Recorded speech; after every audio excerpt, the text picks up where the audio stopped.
ഫ്രിഡ്ജിൻ്റെ thermocol പെട്ടി എടുത്തിട്ട് അതിനകത്ത് ചപ്പ് ചവറുകൾ, കരിയില, പച്ചപ്പുല്ല്, കാട് വെട്ടിത്തെളിക്കുന്നത് ഇതെല്ലാം കൂടെ കൊണ്ടിട്ട് ചാണകവും ഡോളമൈറ്റും ഇട്ട് അടച്ചു വെച്ചതിന് ശേഷം അത് 3 മാസം കഴിഞ്ഞ് അത് തന്നെയാണ് ഇതിനെയൊക്കെ പ്രധാനമായിട്ടും കൊടുക്കുന്നത്.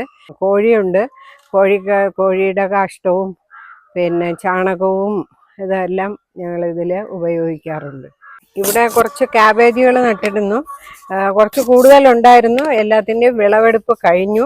ഇനി അടുത്ത സ്റ്റെപ്പിൽ ആയി വരുന്നതേ ഉള്ളൂ. അങ്ങനെയുള്ള ഒരു 10 മൂടോളം ക്യാബേജാണ് ഇവിടെ ഉള്ളത്. ഇതൊരെണ്ണം ക്യാരറ്റാണ്. പരീക്ഷണാർത്ഥത്തിലാണെങ്കിലും കുറേ അധികം നട്ടിട്ട് ഈ ഒരു ബാഗിൽ മാത്രമേ പിടിച്ചിട്ടുള്ളൂ. ഈ കീടനാശിനി പ്രയോഗം തീരെയില്ല.